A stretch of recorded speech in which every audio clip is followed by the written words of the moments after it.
There you are, in front of the TV on a rainy Sunday afternoon, watching Stoke City against Portsmouth. You don't even support either of those teams. Actually, you don't really care about the championship at all. Suddenly you're starting to wonder, why am I doing this? Shouldn't I be doing something else right now? Could watching sports be a waste of time? This was me actually, not too long ago. I used to be a sports junkie. I would watch just about everything, but mainly football and cycling. After the epiphany I just described, I started looking critically at my sports diet. And while there's more sports than ever on television, I am now watching less and less of it. Am I a whole new person all of a sudden? Probably not. But I do believe my life got a little bit better after cutting down on my sports consumption. Some of my greatest memories come from my time as a season ticket holder at Ajax Amsterdam, celebrating goals and wins with my friends and other fans of the club. I fondly remember the Champions League campaign in which we reached the semi-finals, where we were only just knocked out by a devastating last-minute Spurs goal. I would never describe these moments as having been a waste of time. In fact, they are among the most meaningful moments in my life. There were, however, also many matches during which I was bored out of my mind and would rather have been somewhere else.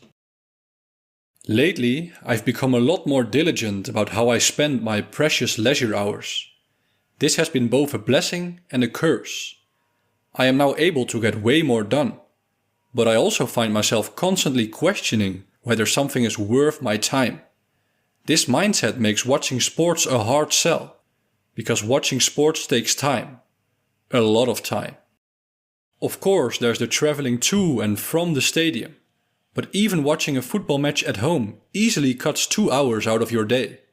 And you never know what you're gonna get. You might tune in for the greatest game ever played, but it could also be a mind-numbing 0-0 draw. Naturally, that's the thrill of it all, but I feel like the odds are getting worse and worse. There's too much sports, you see. Just like there are too many books, movies and other media. I'm not the first person to say that having all music ever made available in one place for $13 a month makes that music feel less valuable. And I believe the same is true for sports. We're getting a World Cup with 104 matches over 39 days this summer. And while the old me would have been thrilled by that prospect, it now feels kind of daunting. It used to be the case that a World Cup match really meant something, and I'm afraid that adding a bunch of extra teams is going to take away some of that significance. Now, I recognize that the old men yelling at cloud levels are through the roof here. I'm 26 years old, by the way. But I can't shake the feeling that the only ones really profiting from the increase in televised sports are the people whose pockets it lines. Looking at you there, Johnny. The athletes are certainly not thrilled, judging by the rising injury rates and complaints about fixture congestion. I also believe, however, that the fans are on the losing side, seeing the events they used to look forward to being rendered more and more meaningless with every match, race or tournament added. There's this anecdote my mother told me not too long ago that has been living in my head rent-free ever since. During a big speed skating event, a natural obsession in my home country, she and her family members would sit in front of the TV and write down all the lap times, closely keeping track of how fast the Dutch athletes had to go to secure a medal. It was their way of getting totally sucked into the race, and very common at the time. The next day, everyone would be talking about that same race, because everyone had watched it. It had meant something. The way we consume sports has shifted significantly since then. Just like everyone is listening to different music, reading different books and watching different movies, sports is also starting to lose its function as social glue.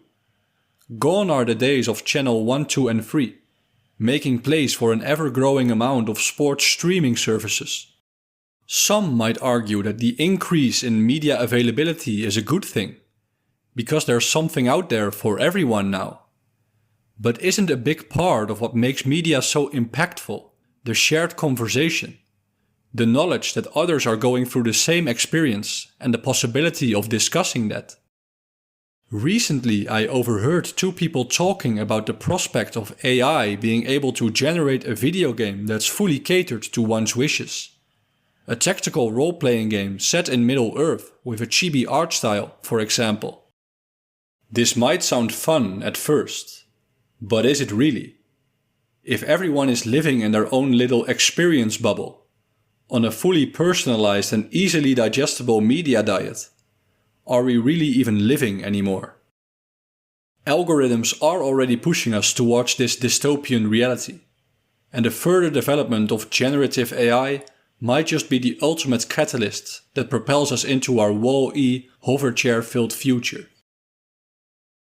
Every now and then, there are still moments when we are reminded of our collective existence.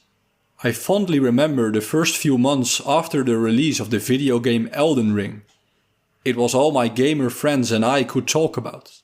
How we had all struggled with the same bosses and laughed about the same NPC quotes. There was always a feeling of connection, even though we were playing the game alone, locked away in our little nerd caves.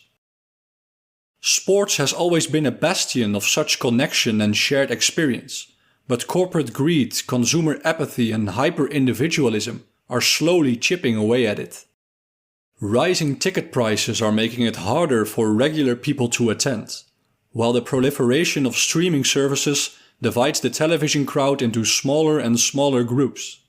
Add to that the further saturation of the sports calendar, and soon nobody will be talking about the same events anymore. Another water cooler subject rendered obsolete by the powers that be.